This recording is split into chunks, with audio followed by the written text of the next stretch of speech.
Les 3 points importants pour construire une confiance en soi solide. Aujourd'hui, c'est ce qu'on va aborder dans cette vidéo. Je vais te partager de mon point de vue ce qui fait que la confiance en soi va être solide justement avec ces 3 points-là. On va voir dans un premier temps en quoi avoir une forte croyance en nos capacités va renforcer notre confiance en soi. Ensuite de ça, je te parlerai de comment développer une assurance et ce que c'est-à-dire comment avoir de l'assurance. Et ensuite de ça, le troisième point, on parlera d'estime de soi. La confiance en soi, c'est un sujet qui est relativement abordé dans le monde du développement personnel, c'est souvent la question, et souvent en séance d'hypnose, on a aussi des gens qui viennent nous voir pour ça. J'ai pas confiance en moi, comment je peux faire pour avoir confiance en moi? Et donc c'est quelque chose qu'on va aborder dans cette vidéo. Donc je t'invite à être très attentif jusqu'au bout. Si tu me connais pas encore, je m'appelle Nathanaël et comme tu t'en doutes, j'en ai parlé au début, je suis praticien en hypnose ericksonienne et aujourd'hui justement, j'ai à cœur d'accompagner les personnes à prendre confiance en elles dans la relation à l'autre. C'est-à-dire comment se sentir plus à l'aise au quotidien dans les relations que l'on peut avoir avec nos proches, nos amis, notre partenaire. Donc si ça t'intéresse, je t'invite à t'abonner à la chaîne.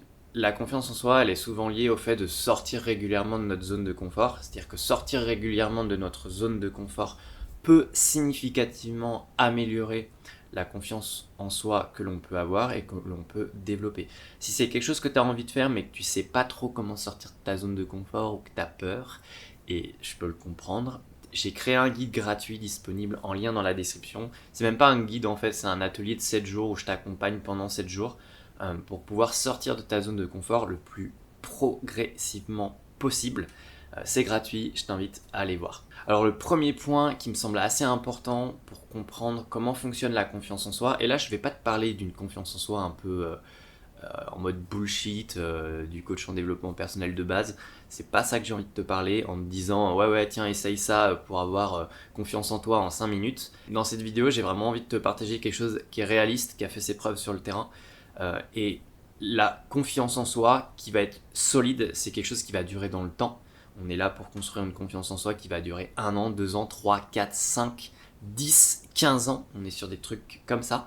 On est sur des trucs, en fait, on est sur des méthodes où on va travailler une confiance en soi qui va être solide. C'est-à-dire qu'elle va pas être ébranlable ou déséquilibrable très facilement. On veut quelque chose qui est solide et qui tient dans le temps et surtout qui tient face à des situations critiques. Et le premier élément dans la confiance en soi, ça va être développer une forte croyance en notre capacité à réaliser un comportement précis dans un environnement donné. Je vais te le redire pour que tu comprennes bien. Une forte confiance en soi, c'est une forte croyance en tes capacités à réaliser un comportement précis dans un environnement donné. Si aujourd'hui tu me demandes, Nat, est-ce que tu es à l'aise pour faire des vidéos YouTube? Je te dirais oui. J'ai une forte croyance en ma capacité à faire des vidéos YouTube dans ma chambre, au quotidien, où je suis tranquille. Là-dessus, il n'y a pas de problème, je suis très à l'aise. Parce que j'en ai fait beaucoup. Je parlerai dans une autre vidéo de comment on construit des croyances solides, parce qu'il y a beaucoup de choses à dire aussi sur le sujet. Mais ça, c'est vraiment le premier point. Et ça va passer en effet par la répétition. Par contre, si tu me demandes, Nat, est-ce que tu es à l'aise pour faire des vidéos YouTube dans la rue, tout seul, en te marchant, genre avec une perche à selfie? Je te dirais, peut-être pas tout de suite, parce que c'est pas quelque chose que j'ai déjà fait, et je pense qu'au début, je serais peut-être pas forcément à l'aise. Donc c'est vraiment important de comprendre ça. Et évidemment, ça se construit dans le temps, ça se construit pas en 5 minutes, on est d'accord. Le deuxième point, ça va être développer une forte assurance. Alors ce que j'entends par avoir de l'assurance, ça va être avoir la capacité à communiquer ce que tu ressens, ce que tu penses, tes émotions aussi, communiquer sur tes besoins, communiquer aussi sur ta capacité à dire non et à dire stop dans une relation ou face aux autres. Ça, pour moi, ça va être développer une forte assurance. Et évidemment, c'est lié au premier point. C'est-à-dire que si tu développes une forte croyance en ta capacité à communiquer ce que tu ressens, bah là, évidemment, on a un cocktail très intéressant. Donc ça va être le deuxième point. Apprendre à exprimer un non, à dire stop, à exprimer nos besoins et à exprimer nos émotions. Et tu peux en effet parfois être très bon là-dedans, mais pas forcément avoir une confiance en soi globale très importante. Moi, je me souviens que j'avais rencontré quelqu'un vers 2015.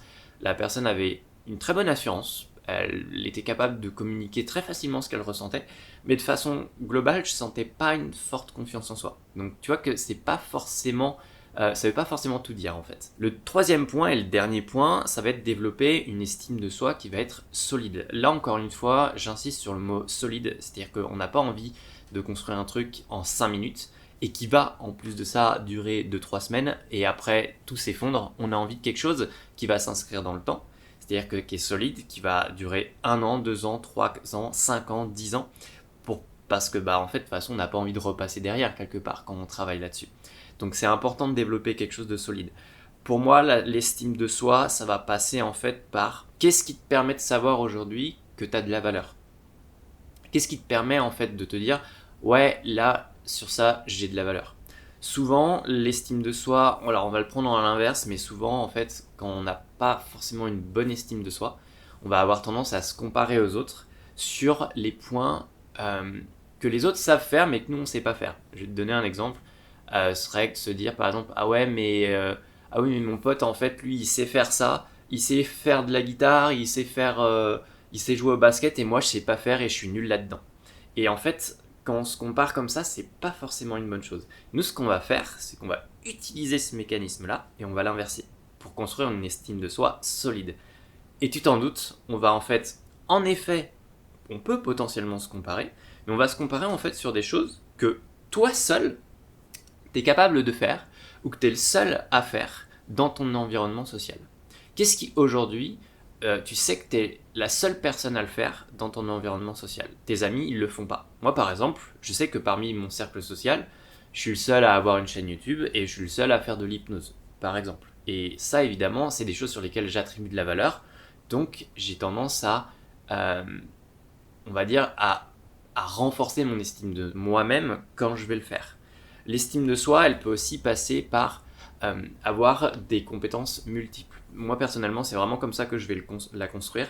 C'est au plus je vais savoir faire de choses différentes, et le terme important ici c'est différent, au plus je vais être capable de faire des choses différentes, au plus ça va renforcer l'estime que je vais avoir de moi-même. C'est pour ça qu'en fait je vais adorer faire de nouveaux boulots, parce que je vais pouvoir développer de nouvelles compétences, apprendre des choses nouvelles, et forcément en fait au fur et à mesure je vais acquérir comme ça plein de choses que je sais faire, et au fond de moi, je sais que je suis capable de faire plein de choses que parfois les gens dans mon entourage ne savent pas faire.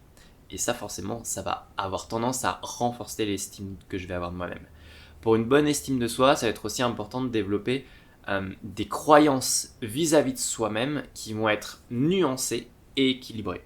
Ce que j'entends par là, c'est que parfois on va se dire, parfois on peut avoir une mauvaise estime de soi parce qu'on a une tendance à penser en mode tout ou rien, où je suis très bon dans ce que je fais, ou je suis totalement nul, mais il n'y a pas vraiment de juste milieu. L'idée c'est qu'on va induire de la nuance là-dedans, voire même en faisant cohabiter par exemple dans notre personnalité, deux choses qui peuvent paraître un petit peu opposées. Un exemple c'est, je sais que je suis très bon. Par exemple, si je fais de la musculation au poids de corps, tout seul dans mon coin. Par contre, si tu me mets un ballon de basket dans les mains, je suis complètement nul. Et l'idée, c'est de travailler aussi sur le fait d'être OK avec ça. Et là, on a en effet une notion de nuance. Je peux être à la fois bon dans quelque chose, et en même temps, je peux être mauvais dans autre chose. Et c'est OK. Voilà du coup pour les 3 points pour construire une bonne confiance en soi. Et évidemment, c'est un ensemble, c'est-à-dire que les 3 vont fonctionner ensemble et vont avoir tendance à se renforcer pour en effet créer une sorte de synergie qui va créer une confiance en soi qui va être solide dans le temps, qui va durer, et surtout qui n'aura pas tendance à se casser la figure dès que tu vas recevoir une critique ou une remarque de l'extérieur, mais ça aura quelque chose qui aura tendance à se renforcer. Voilà pour cette vidéo sur la confiance en soi. Je t'invite à mettre un commentaire si ce que j'ai parlé, ça t'a parlé, et de me mettre un commentaire aussi si t'as aimé la vidéo, de t'abonner. Et en attendant, je te souhaite une agréable journée et je te dis à la prochaine.